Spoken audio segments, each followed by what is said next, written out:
Buenas, queridas y queridos, y bienvenidos a su canal de consejos para escritores. Yo soy Lorena Amquie, escritora, y quiero compartirles la emoción que siento cada vez que subo un capítulo nuevo al Graphy. Los que no saben qué es el Graphy, voy a dejar un link aquí. Se trata de una aplicación nueva que pueden descargar de manera gratuita y tiene diferentes cursos o clases máster en capítulos muy cortitos, muy accesibles y muy interactivos, llenos de color, llenos de videos, animaciones, etc. Y yo elaboré un Graphy en este nuevo formato, que es un formato vertical para celulares, para teléfonos móviles exclusivamente, para que puedas aprender en todo momento y en todo lugar. Compras el Graphy y los capítulos van apareciendo uno a uno, semana por semana. Claro que al final ya van a estar todos y uno puede adquirirla cuando esté completa, si son de los que no les gusta esperar a ver el capítulo de su serie favorita y esperan a que esté toda. Bueno, estoy muy emocionada. La verdad es que aprendí a hacer una edición totalmente nueva. Los capítulos están muy sintetizados, muy cortos, muy divertidos, y además de que me estoy divirtiendo muchísimo en hacerlo, siempre estoy pensando en todos ustedes, porque son la inspiración lo que me ha llevado a darme cuenta de cuáles son las principales preguntas que los escritores se hacen, lo que ha llevado a hacer este gráfico que se llama las 10 preguntas que todo escritor se ha hecho o debería de hacerse antes de empezar una novela. Así que les voy a dejar el link aquí abajo y les recomiendo que bajen esta app, que adquieran este Graphy, y así van a tener toda mi filosofía con respecto a escribir una novela sintetizada en estos 10 capítulos cortitos, divertidos y fáciles de seguir. Habiendo dicho esto, vamos a continuar con las preguntas de los suscriptores, de los miembros nuevos de este canal. El video anterior fue respuestas a las preguntas que podían responderse así verbalmente, y les prometí que las que podían responderse con ejemplos de párrafos iban a ser respondidas de esta manera. Así que vamos a contestar estas preguntas que tienen que ver con cómo lograr un ambiente nostálgico, cómo intercalar una canción o hacer una escena que esté basada en una canción, cómo meter un idioma extranjero en la novela, cómo hacer una escena que tenga que ver con mensajes de texto o WhatsApp, cómo avanzar la historia por medio de WhatsApp, y un par más de ejemplos de estos. Así que yo redacté párrafos específicos para contestar estas preguntas. Espero que les guste y nos vemos ahora, porque van a dejar de ver mi cara en 3, 2, 1. Vamos a empezar a responder sus preguntas con párrafos.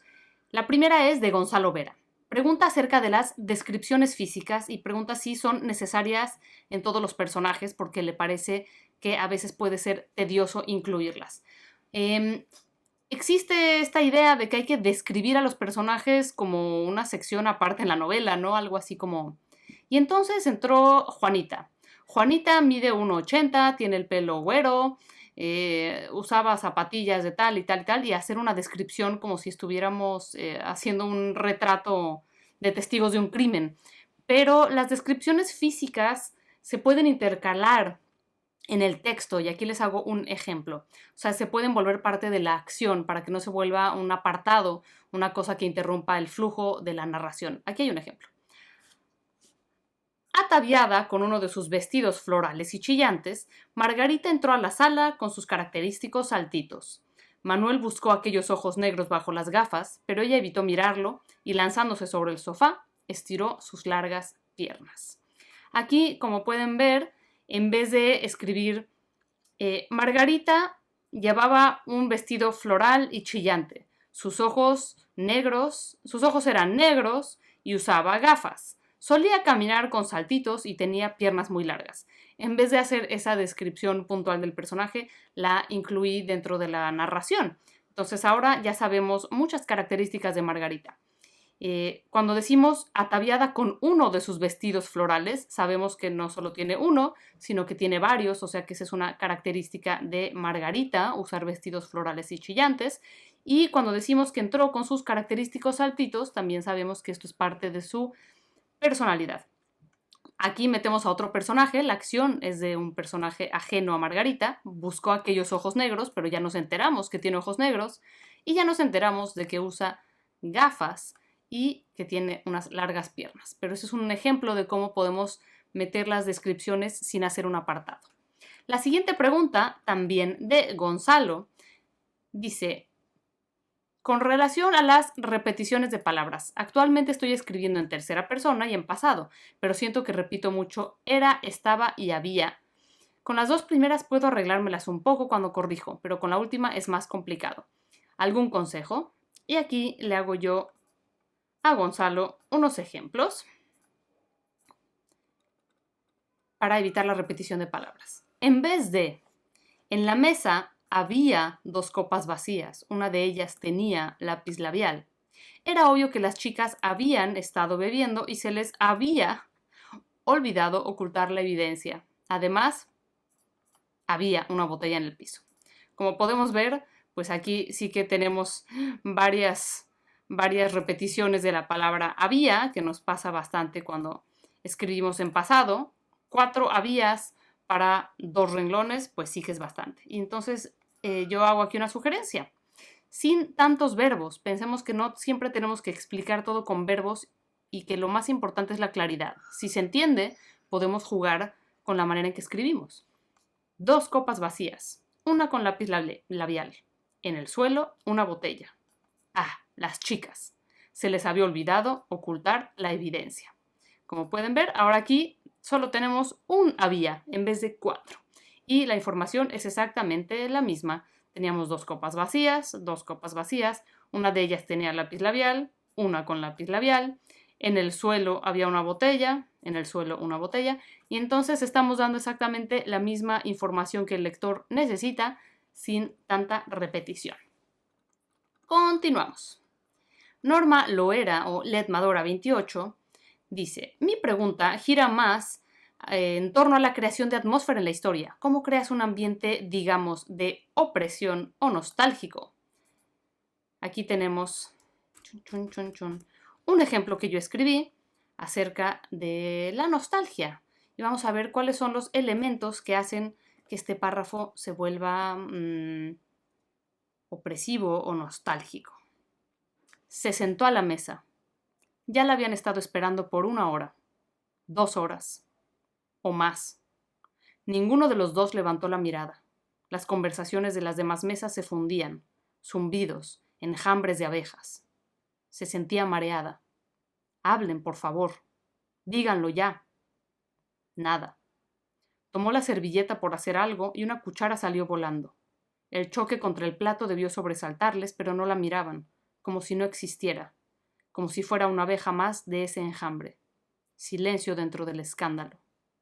Invisible. Bueno, este parrafito que yo escribí tiene la intención de crear un ambiente de opresión. Evidentemente llega un personaje a la mesa y está esperando o un regaño o algo terrible, una noticia terrible o algo así, y no sucede. ¿Cómo logramos esta opresión? Mucho está en la puntuación. Si oyeron cómo leí, hay bastantes pausas y esto logra esa sensación de que el tiempo pasa lento. Si esto estuviera así, se sentó a la mesa. Ya la habían estado esperando por 1 hora. Punto. Ya la habían estado esperando por 1 hora y ninguno de los dos levantó la mirada. Esta manera de narrar va mucho más rápido, ¿no? Se sentó a la mesa. Ya la habían estado esperando por 1 hora y ninguno de los dos levantó la mirada. No es lo mismo que se sentó a la mesa. Punto.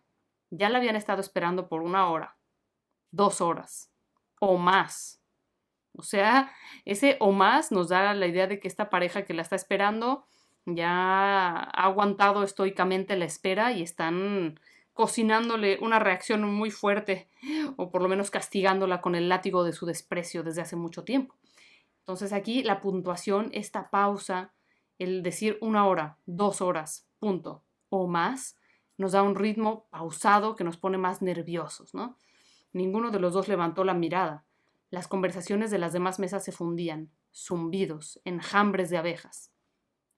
Los zumbidos y los enjambres de abejas también nos estresan, también nos dan esta sensación de no poder acallar el ruido a nuestro alrededor. Se sentía mareada. Y aquí tomamos la voz de ella. Hablen, por favor, díganlo ya. Punto. Nada. ¿Ven cuánta pausa? Por favor, díganlo ya. Nada. Y después vemos esta escena de cómo toma la servilleta, sale volando la cuchara y ese ruido los debió haber sobresaltado, pero no los sobresalta. Están tan metidos en ignorarla que la opresión es insoportable, ¿no? Silencio dentro del escándalo, invisible. Bueno, esta es una propuesta para que vean cómo el ritmo es lo que crea el ambiente. Pensemos en el ritmo y la puntuación como el ritmo literalmente de una canción. Muchas veces el acompasado distinto es lo que hace que haya canciones que nos estresan o que nos relajan o que sentimos que son alegres o que son depresivas. No solo está el tema en el tono, sino también en el ritmo. Y en cuanto a la nostalgia, aquí tenemos otro ejemplo. Había pasado tanto tiempo. Jacobo se miró las manos. Eran manos de señor, se dijo, y él seguía siendo un niño, ¿o no? Giró la mano derecha. Ahí estaba su palma. Los futuros, los futuros marcados en aquellas líneas, o quizá el pasado en sus manos de señor, los recuerdos en su mente de niño. Aquí obviamente estamos metiéndonos a las reflexiones de este personaje y la nostalgia la logramos con estas preguntas que se hace, con la mención del pasado, con el momento que nos damos para acompañarlo mientras se mira las manos, mientras tiene este momento de calma, de análisis, de sentirse viejo.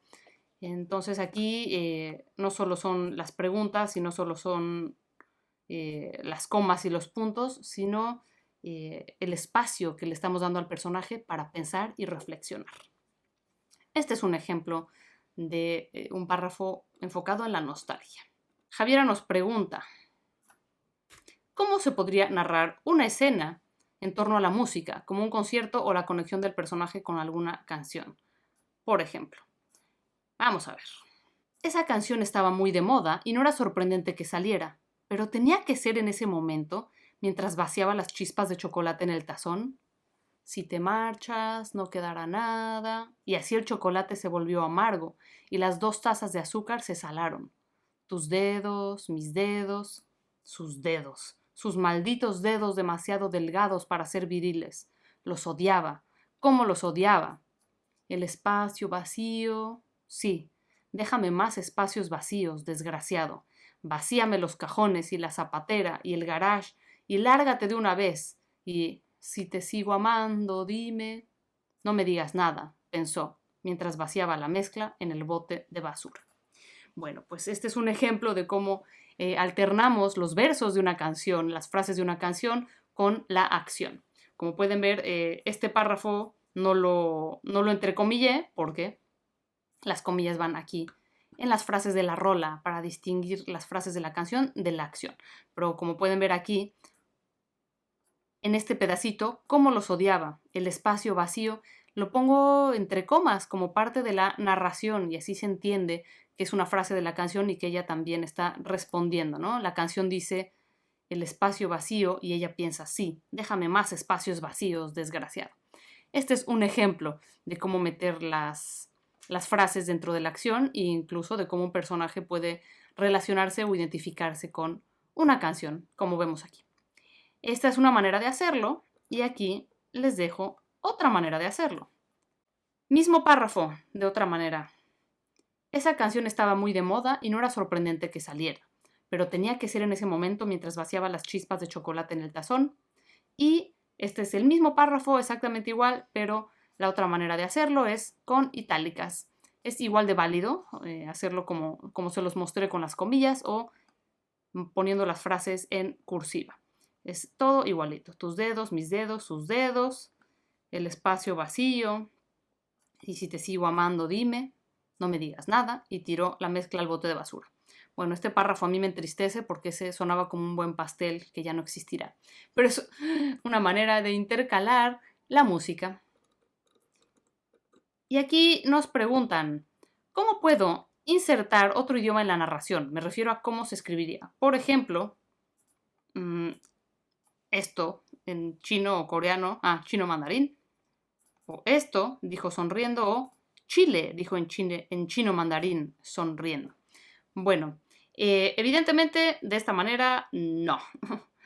Y tampoco no vamos a usar caracteres de otro idioma por lo general, a menos que inmediatamente después lo expliquemos. Generalmente la manera más usual es esta. Chile, dijo en chino mandarín, sonriendo. Y una vez que uno ya ha explicado que ese personaje habla en ese idioma, no tenemos que aclararlo cada vez, con que de vez en cuando volvamos a decir le habló en su idioma natal, o dijo en chino, o ella se quedó mirando porque no entendía lo que le decía, ya entendemos que está usando otro idioma. Ahora, también de vez en cuando podemos hacer esto, o sea, dejar la frase en otro idioma, pero con itálica si después aclaramos a qué se refiere o si por el contexto se entiende. Siguiente pregunta, Maya Castillo dice, ¿cómo podría avanzar la historia en mi novela a través de diálogos de WhatsApp?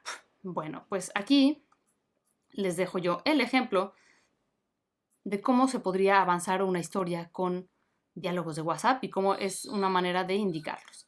Maya siguió escribiendo su novela hasta que llegó el momento en que no supo cómo continuar. ¿Estaría bloqueándose de nuevo? No, no era eso. Sacó su teléfono y abrió una vieja conversación. Leyó el último mensaje y con los dedos temblorosos tecleó. Maya, 12:57 p.m. Mensaje es, encontré los diarios de Juan, solo quería que lo supieras. Y sí, dice que la culpa era tuya. Y sí, lo voy a publicar para que todos lo sepan. Rosa, 12:58 p.m. No te atreves. 12:58 p.m. No te atrevas. 12:59 p.m. Por favor, no lo hagas, me vas a arruinar la vida. Rosa, 13:10. ¿Sigues ahí? Voy a tu casa, no hagas nada. Voy. Maya, 13:14 p.m. Ya lo escaneé y lo tiene mi abogado. No vengas aquí o llamo a la policía. Este es un ejemplo. En primera, déjenme aclararles algo en lo cual yo me equivoqué. Si usamos el formato de hora de 24, o sea que aquí es 13 en vez de la 1, no es necesario poner el PM, porque se entiende que es la tarde, pero bueno. Aquí ya no hay una explicación, no hay acciones intermedias desde que Maya saca su teléfono, lee la última conversación y le escribe a Rosa, y la acción avanza toda a través de los mensajes. Nos da información la hora, ¿no? Podemos ver que aquí le escribe a las 12:58 y aquí sigue siendo la misma hora y que Rosa ya está desesperada, apenas espera un minuto más para, desde que la está amenazando hasta que le está rogando que no le arruine la vida y después sale desesperada hacia su casa, ¿no? Entonces aquí, aunque no hay una acción descrita y solo tenemos los diálogos de WhatsApp, los mensajes de WhatsApp, la acción avanza y podemos ver cómo aquí hay ciertas reacciones, ¿no? El de no te atreves a no te atrevas a por favor no lo hagas, pues hay un avance en las emociones de Rosa y el hecho de que Maya no conteste nada en este lapso de tiempo de la 1 a la 1:10 o a la 1:14 significa que estaba haciendo algo, por lo tanto nos vuelve a dar más información de la acción y la acción era que lo escaneó y lo tiene su abogado. No sabemos qué es esto que encontró, no sabemos quién es Rosa y no sabemos qué decían los diarios de Juan, pero definitivamente la acción avanzó. Como siempre, gracias por haber escuchado. Espero que estos ejemplos les sean útiles. Déjenme aquí sus comentarios de si les gusta este tipo de explicación con respecto a la puntuación y todas las preguntas que ustedes me hacen, si les gusta ver párrafos escritos por mí ejemplificando sus dudas. Y les dejo los links abajo, tanto de mi curso de escritura para principiantes como del Grafi. Vamos en el tercer capítulo, esta semana va a salir el tercer capítulo. Todos los links están aquí abajo. Si no te has suscrito a este canal y te es útil, por favor, suscríbete, aprieta la campanita para que no te pierdas ningún video y nos vemos muy pronto.